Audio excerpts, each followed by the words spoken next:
Um this is a very trying moment for both me and my family. For those of you who know me, and I direct this to the people of Mombasa. I've been in the political field for in excess of a decade. And throughout my life, neither myself nor any of my family members have ever crossed the line of meting any form of violence on anyone. My stand has always been there, and this is known to yourselves, that even when I go out on public platforms, my policy is a policy of never mentioning anyone, never talking vulgar, never doing anything. It's a bit shocking that it is now being deemed for public perception that both myself and my 74-year-old mother would be part and parcel of a heinous act of this magnitude. Like I said, we have never. And for those of you who know me, for those of you who know my family, for those of you who know the kind of politics that I've always preached, we have never, nor will we ever stoop that low. Power is transient. And I want to now give my version of trying to hold this for so long.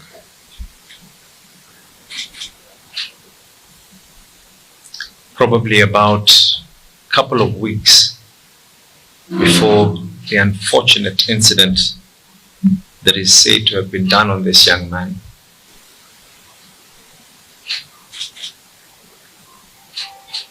I live next to my mother. My mother's house was invaded, not once but twice. At every one of those incidences, we reported it. In the invention of my mother's house, nothing else was taken except a laptop and a mobile phone. CCTV footage were provided to the authorities. My family car was approached by armed people. A report that was made. When this unfortunate incident happened, and when there was a video that had started circulating that talked of words that I cannot even be able to state on my mother, on the mother of my children, the first thing that I did was speak to my family. And we, in unity, agreed we will do whatever we have always been doing. Leave this to the Almighty. It is unfortunate that a sad scenario like this is now being used for political.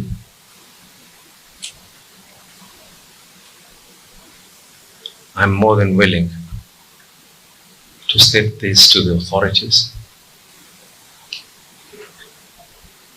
This young man has sent me personally messages in excess of 800 messages from different numbers. I have never responded to any one of those messages.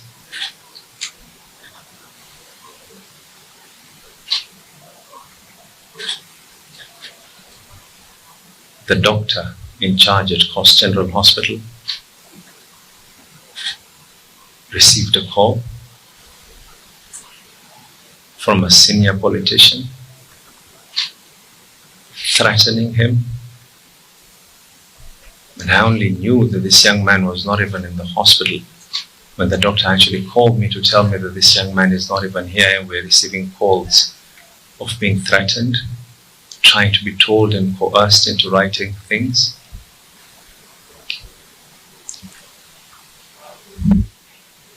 Others are stating that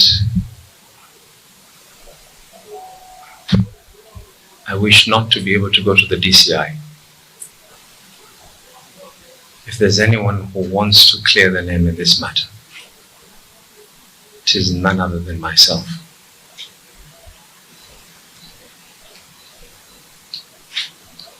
The summons were to today. We were requested not to go today anymore. My CEC was arrested for no other reason except the fact that he is someone who has been through me and with me in my political journey. CEC has been released, told to go back again. And this country has a history of people being coerced, people being coached to talk about things.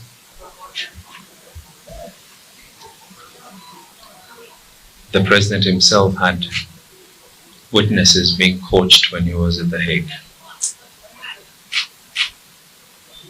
I want to reiterate again. As much as I feel sorry for whatever happened to this young man,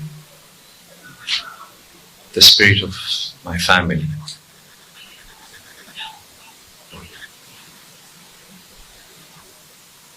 will not only forgive and forget, but we let the Almighty. I'm truly,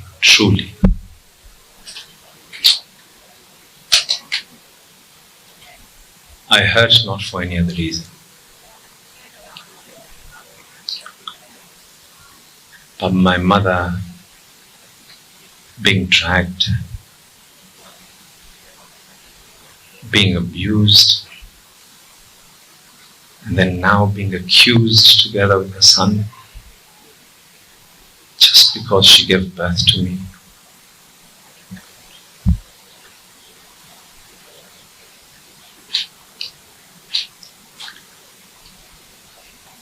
One day, we will all be looking at each other. And I really pray and hope that the police will get to the end of this, that we'll get to the bottom of this whole thing.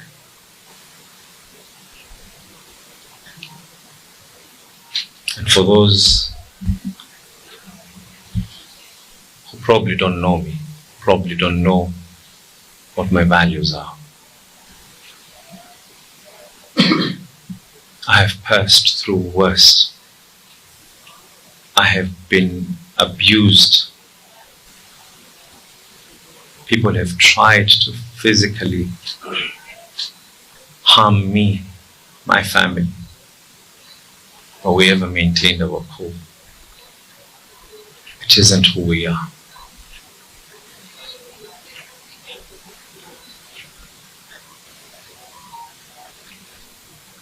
I have every intention of clearing our name. I have every intention of ensuring that those who are behind this form of malignment will equally be brought to book.